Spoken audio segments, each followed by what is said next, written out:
Beyond Bedtime. Well, now I've gone and done it. Listen to me. Always read the fine print when doing business with a Neptunian Ice Falcon. Okay, fine. I'll get started. So, welcome to the first ever episode of the new podcast, Beyond Bedtime. So here's the deal. I was tricked into hosting and narrating this thing. So apparently each season is one long story told in 8 parts.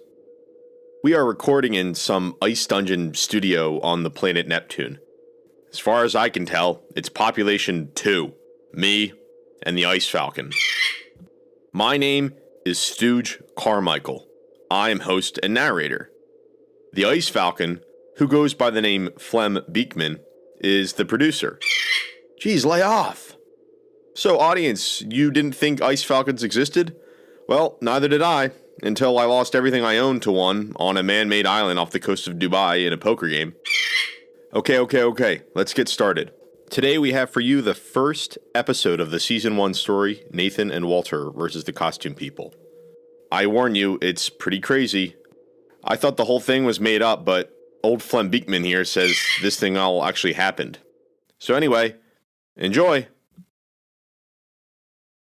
Nathan and Walter versus the Costume People. Episode 1.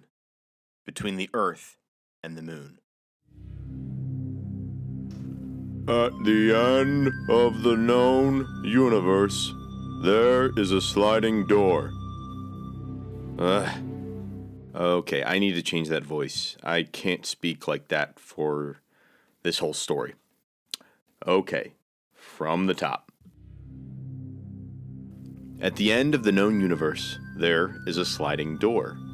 Then, there is a waiting room. After the waiting room is the unknown universe.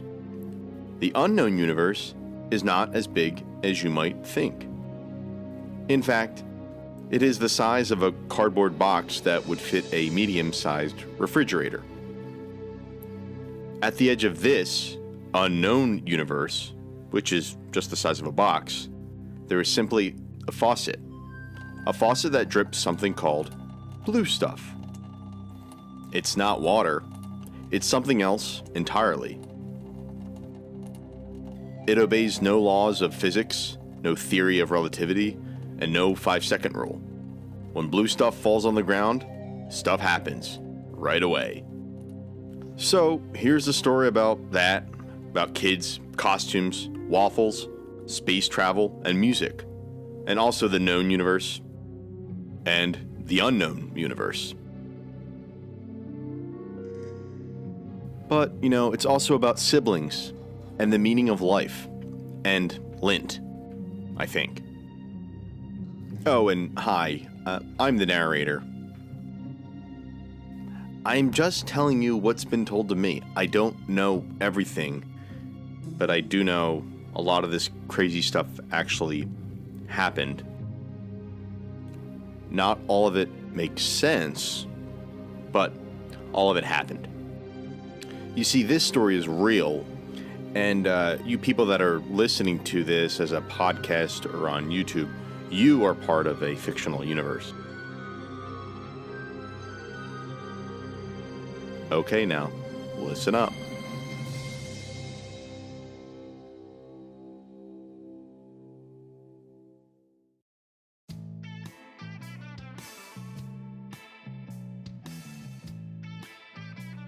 An orb of blue stuff fell from the sky, whacked into a tree branch, then dropped right through the skylight on top of the Carver house.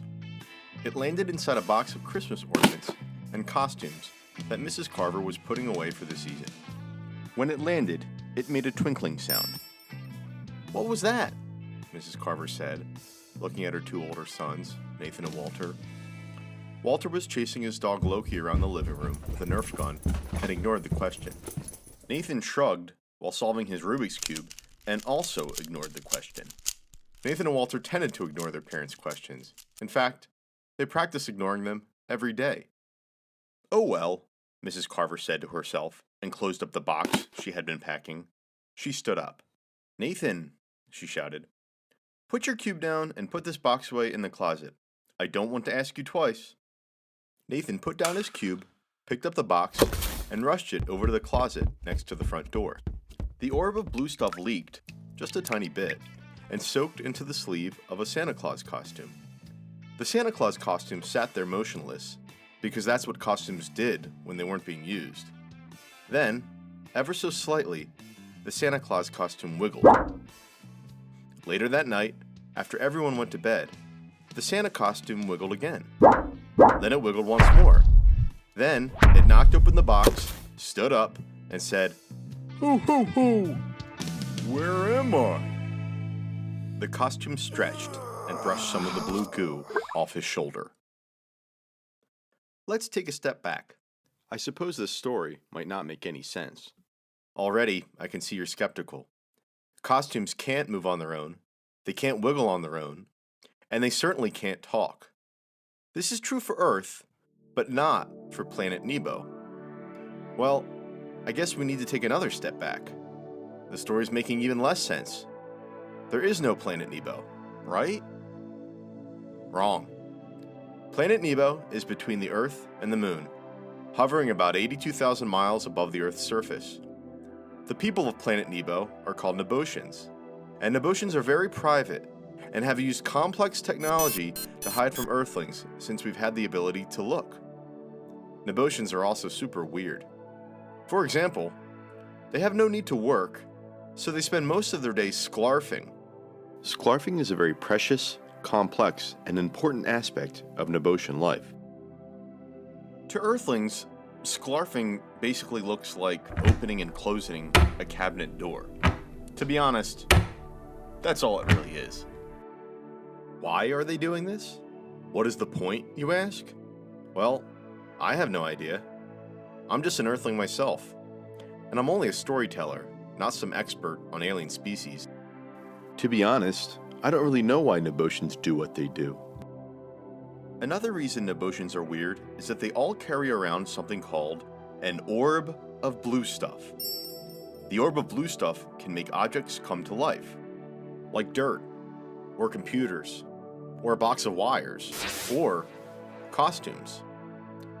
Nebotians have been around for so long, about 73 trillion years, that you'd think they have fantastically wacky stories to tell. But they don't. Nebotians are weird, yes, but boring. In fact, they're too afraid to even use their orbs of blue stuff on anything, so they never do. Well, almost never. There is one Nebotian who is different from the rest, a bit too adventurous to fit in on Nebo. He is a child Nebotian and goes by the name Clark Cocoplex, and whenever he gets the chance, he looks down at planet Earth to see what fun, what adventure, what wackiness is going on there. Opening and closing cabinet doors was as boring to him as it would be to you or I. One day, Clark was so bored, he did something he had never done before and that he shouldn't be doing. He went to investigate the knob. The knob is sacred. The knob is forbidden. The knob is magical. The knob kind of looks like an egg timer. The knob controls the relationship between Earth and Nebo. It is at once very important and very simple. Nebotians rarely go near the knob because they never have any reason to. The knob has two settings. The first setting is hide from Earth.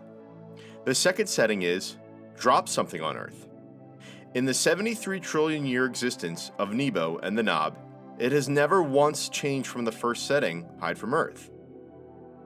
That is, until last Tuesday, when Clark, part accidentally, part intentionally, turned the knob to the second setting, drop something on Earth. I'll be honest, it really wasn't an accident at all. Unless you consider Clark reaching out and deliberately turning the knob to be an accident. On the other hand, Clark didn't actually expect anything bad to happen. Clark is just the curious type, and he doesn't always do as he's told, and, well, he doesn't often think about the consequences of his actions. But he's just a kid, and he tries. Well, right after Clark turned the mysterious knob, his personal orb of blue stuff slid right out of his pocket and began its 82,000-mile journey to Earth. As Clark saw the orb disappear into space, all he could think was, whoopsie doodle. He turned the knob back to hide from Earth and went back to sklarfing. He hoped nothing else would happen and the story would end here. That's not what happened. Not exactly. This is how the orb of blue stuff came to Earth. And this is how the Santa costume came to life. But, to be clear, the Santa costume is not actually Santa. It's just a costume. And its name is Chester. Back on Earth, Chester was coming to terms with being alive. Only being a costume, Chester had never been alive before, and he didn't know how to do it very well. Ho, ho, ho, Chester, the Santa costume, said. Ugh, my back is killing me. Chester stood up out of the box and looked around the closet he was in. He sniffed a few times. Kinda stinks in here, he said. Then he heard two boys talking. Hey Nathan, do you have school today? It's Wednesday. But do you have school today? It's Wednesday! Boys, said Mrs. Carver, stop talking nonsense and put your shoes on. Walter opened the closet, but Chester dove into hiding, landing in a red backpack with the initials WKC on it. Chester had seen this Carver family in action, and he wasn't too sure about them. Walter and Nathan grabbed their sneakers. They also grabbed their backpacks, including the one Chester was hiding in. Walter unzipped his backpack, and without looking, jammed in his homework, his snow pants, his boots, and his lunchbox. Chester said. Chester had no idea what was going on, but he heard a dog growling at the backpack. Loki, get away from my backpack. Just then, the school bus pulled up to the Carver house. Bus is here, Dad shouted. And just like that, Nathan, Walter, and Chester the Santa costume were on their way to Ambrosia Elementary School.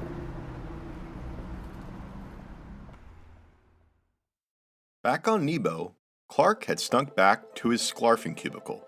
His closest friend, Jessie Stargazer, noticed him sit down. Clark, Jessie said, where have you been? Nowhere, Clark said. Don't you get tired of sklarfing all the time? Tired of sklarfing? Jessie said. Why would I ever be tired of sklarfing? It's great, see? Jessie opened and closed a cabinet a few times and pointed with a big smile. I know, Clark said. Sklarfing is fine. But don't you ever want to go on an adventure? You know, like Earthlings do? Jessie took her hand off her cabinet and stared at Clark. Like Earthlings? All those Earthlings ever do is get into trouble. Nebotians have been around for 73 trillion years, precisely because we don't get into trouble, and I plan on keeping it that way. Jessie turned and stared right at Clark. Where did you go today? For real? Just for a walk, said Clark. No big deal. Jessie went back to sklarfing. Clark did likewise. Jessie Stargazer looked perfectly happy, but Clark's mind wandered to thoughts of Earth, to thoughts of escape, adventure, fun, anything but this. Just as Clark let out a big yawn, an alarm went off. What is that? What's going on? Jessie said.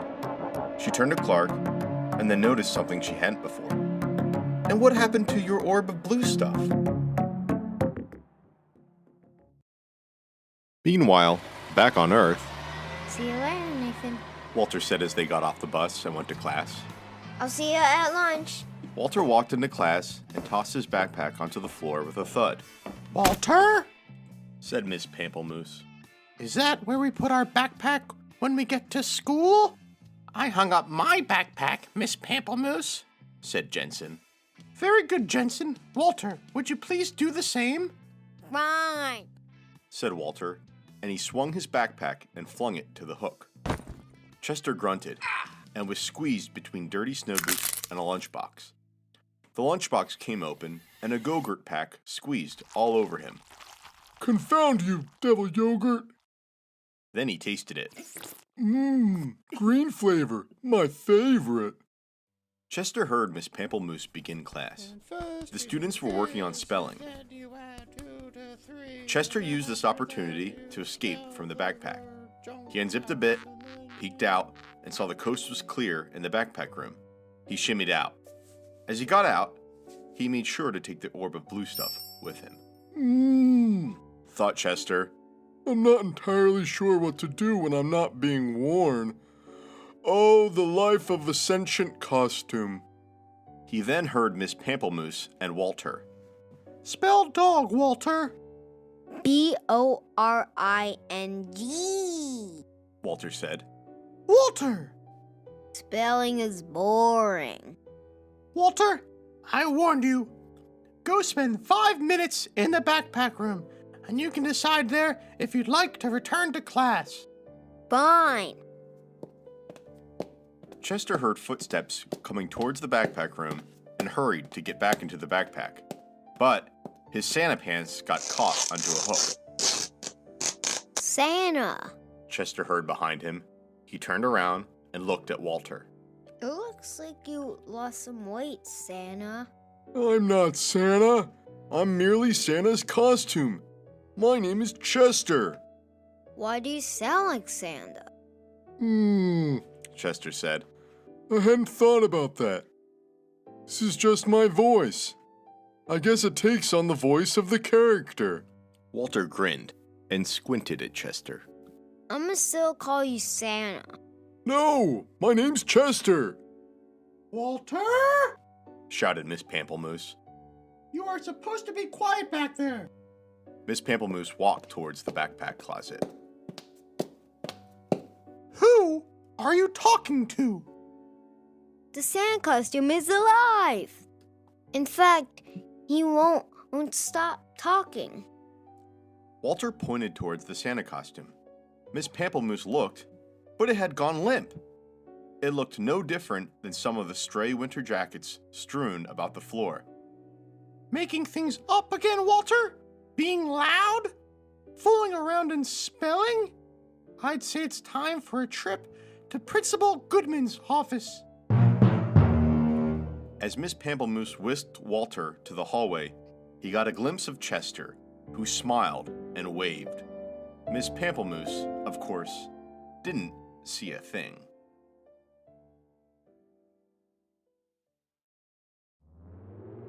It was pandemonium on planet Nebo. A voice on a loudspeaker said, Children of Nebo, please return to your floating cubes. Elders, meet at the Chancel of Glorbis. The Chancel of Glorbis, said Jesse. Phew, boy, this is not good. Jesse and Clark were rolling back to their floating cubes, surrounded by all the other children of Nebo. On Nebo, everyone under the age of 67 million years old was considered a child. After that, there was a brief 12 million year period of training and development, before the Nebotian could become an elder, which lasted an indefinite period of time. In fact, the first Nebotians were all still alive, so they weren't quite sure how long they would live. This must have to do with your orb of blue stuff, said Jesse. Or, I should say, whatever happened to your orb of blue stuff. Nothing, happened to it, Clark said. Then, where is it? Said Jesse. You know the rules. The sacred oaths we took. We must keep our orb of blue stuff with us at all times. For our entire lives, or infinity billion years, whichever comes first. Right. Yes, of course, Clark said. So where is yours? Jesse said. I don't want to talk about it. I have to go. They had arrived at the Cocoplex family's floating cube, and Clark floated up to the front door and went inside. He put his headphones on, blasted some music, and waited for his parents to return from their meeting at the Chancel of Glorbis.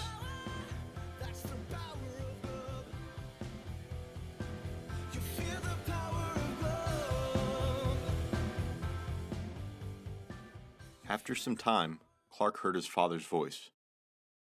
Clark, wake up! Clark had dozed off, and his mother was jostling him. Mom? We have a message for you, Clark, from the Scion of the Chancellor of Glorbus. What does it say? Asked Clark. We don't know. We haven't heard it yet.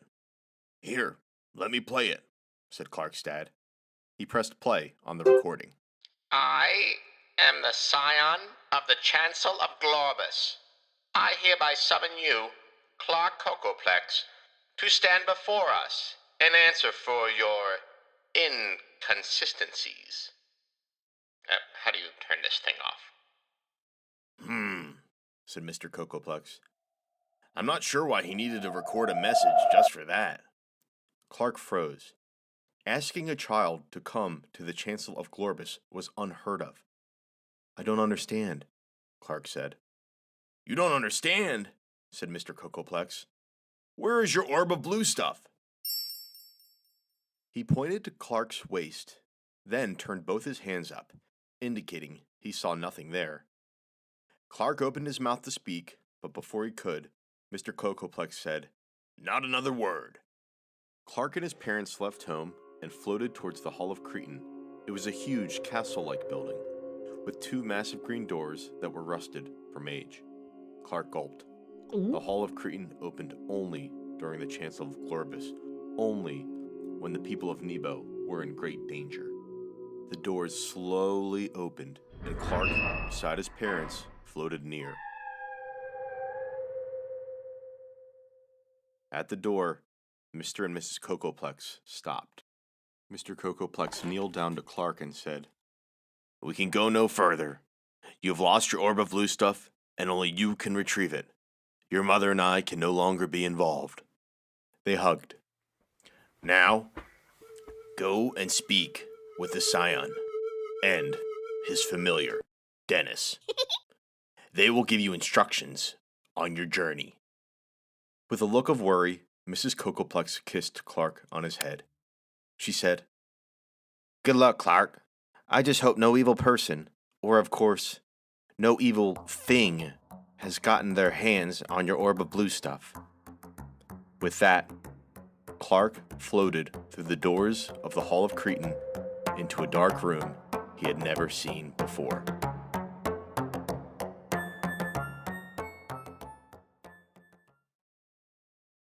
On Earth, at Ambrosia Elementary School, things had not gotten out of hand. Not yet. Nathan's morning had gone just fine, other than getting pegged in the head during dodgeball. He had worked up an appetite since breakfast and was heading to lunch. Walter hadn't been as fortunate. At this moment, he is sitting outside of Principal Goodman's office, awaiting his fate. Walter Carver, back again so soon? Said Principal Goodman. Walter squirmed in his chair and folded his arms. Nothing to say for once. Good. This is the 8th time this year you've been sent to my office for disobedience, and I'm afraid we must try a new tactic. What does tactic mean? Tactic means... It means... Well, never mind that, Principal Goodman said. You will spend 2 days in ISS. ISS? In school suspension. Come right this way. But I didn't do anything wrong. Principal Goodman walked Walter to the suspension room. It was covered with cobwebs and had an old-fashioned chalkboard. There were 4 desks in the middle of the room and 1 large desk at the front. In the large desk sat an old man wearing an eye patch. Walter, said Principal Goodman, welcome to ISS. This is your administrator, Mr. Ratsker. Mr. Ratsker. The principal kicked Mr. Ratsker's chair. Mr. Ratsker had been asleep and abruptly woke. Oh, who's that now? Oh, Goodman. Haven't seen you in a while. And who's this? This is Walter Carver. He's been given ISS for 2 days. Wonderful. Fantastic. Gravy. Have a seat there, Walter. Mr. Ratsker pointed towards a particularly wretched-looking desk. "And don't get up!" Walter huffed and went to sit down. The room was almost empty. No toys, no iPads, nothing. This was going to be a boring 2 days. Walter was stuck, and he knew it. And as for Chester, the Santa costume, he wasn't used to this whole being alive thing, and he was lonely. So, while Walter was in suspension, and the rest of the school children went to lunch, Chester snuck into the school auditorium and looked around behind the stage. There he saw it. It was a box. No. 2 boxes. No. 3 boxes. All labeled costumes. He opened up a box and looked at all the costumes inside, folded nicely and sitting quietly. Chester then looked at the orb of blue stuff. "Looks like Chester is going to make himself some new friends." He opened up the orb and placed a single drop on 3 costumes: a Squidward costume, a Mario costume, and an Elsa costume. After a few moments, the costumes started to wiggle around. Then, after a few more moments, they began standing up. Finally, one after the other, they began to speak. Where am I? Said the Squidward costume. It's me, Derek, Said the Mario costume. Oh, I've been stuck in that box for far too long, said the Elsa costume.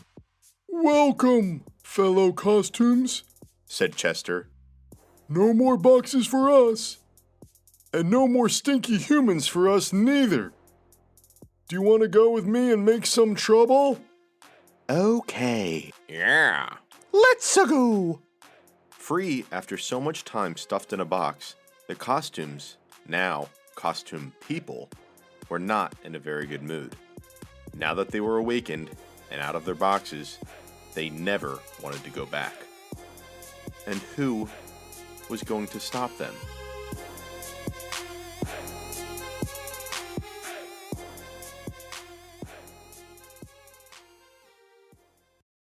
Whoa, crazy story.